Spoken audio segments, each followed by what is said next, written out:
नमस्कार, आप देख रहे हैं एसबी न्यूज लाइव। आइए शुरुआत करते हैं इस वक्त की बड़ी खबर से। सभी के लिए उपस्थित हुए हैं। व्यक्तिगत तौर पर ये मेरे हीरो हैं। मैंने उस दौर को देखा है कि फिदेल कास्ट्रो के बाद इंदिरा जी को अगर कोई गले लगा पाया, छोटे भाई होने के नाते, मोहम्मद अब्दुल रहमान, अब्दुल रऊफ, अराफात, अल-कुबत, अल-हुसैनी, इनका तारुफ है जो यासर अराफात के नाम से जाना गया। हमारे हिंदुस्तान की जो हिस्ट्री है उसमें अगर इतना रंगीला और इतना दुलारा और इतना जनता का प्यारा अगर कोई शख्स था तो सुभाष चंद्र बोस था, जिसकी बराबरी यासर अराफात ने अपने उस रीजन में करी जो अपने जन्म के समय से हमेशा फांसीवादी और साम्राज्यवादी ताकतों से जूझता रहा है। ये शख्स अराफात साहब जिस तरीके से आज इस तस्वीर में जिंदा है, इन्होंने अपनी पूरी जिंदगी में इसी अटायर में, इसी वर्दी में और इसी मुस्कान के साथ पूरी दुनिया में अपना सफर तय किया। ये विचारधारा जब हमारा मुल्क आज़ाद हुआ,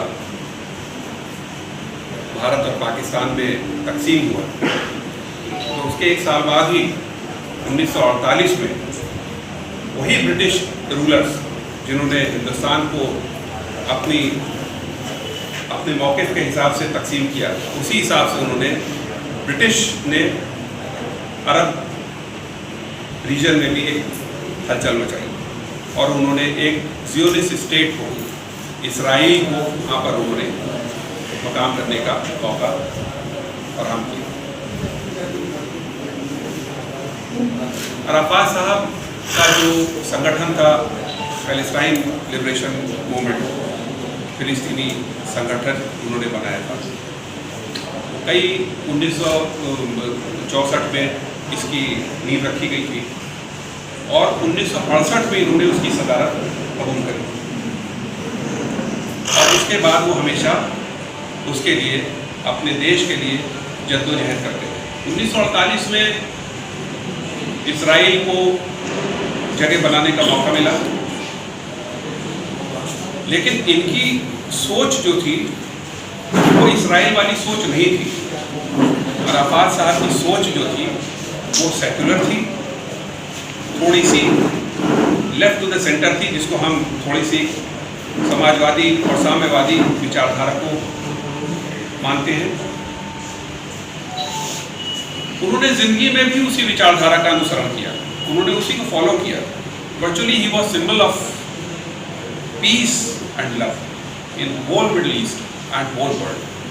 भारत में तो जैसे मैंने आपको देखा है कि जब मैं खबर देखता था तो अराफात साहब हिंदुस्तान चले जाते थे। कांग्रेस हमेशा से उनको अपना एक नेता मानती रही, उसी तरीके से जैसे खान अब्दुल गफ्फार खान को हमने अपना नेता आज तक माना।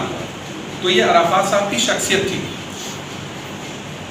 इनकी पत्नी सुहा, जैसे इनकी एक बहुत शादी नहीं की, ये हर जो क्रांतिकारी होता है उसको और चीज़ों में मसरूफियत रहती है, इस चीज़ पे ध्यान नहीं दिया, लेकिन उन्होंने काफ़ी लेट मैरिज करी। एक बेटी है उनकी, hopefully she will be perfectly alright और कभी हमारे सामने आएगी। लेकिन वाइफ ईसाई, खुद सुन्नी, और पूरे शिया रीजन को उन्होंने एक कमाल का जो है उन्होंने कंट्रोल करके रखा। आज भी हर घर में अराफात साहब की तस्वीर होगी और उनके जाने के बाद ये हस्ती थी कि उनके जाने के बाद वहाँ पर जो उनका मूवमेंट था वो कमज़ोर पड़ा। उसके पीछे बहुत से कारण हैं। भारत में भी कमज़ोर पड़ा क्योंकि जो यहाँ पॉलिसी चेंज हुई, लेकिन अराफात साहब की याद हमेशा बनी रहेगी। आज उनके इस अगस्त के महीने में उनकी पैदाइश भी है। 4 अगस्त को 1929 में उनकी पैदाइश थी और जैसे कि उनका 75 साल जीवन था, वो आखिर तक हमेशा जद्दोजहद करते रहे।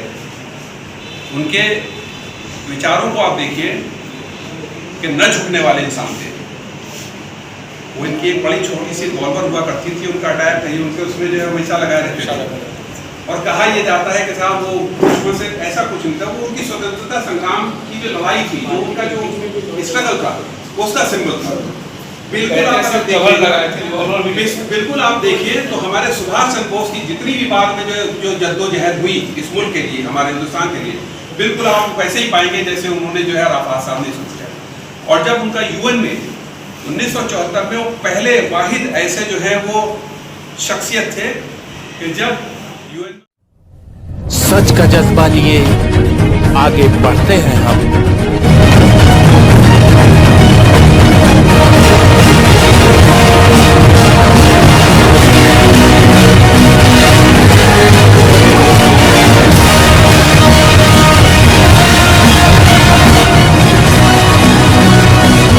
सही बात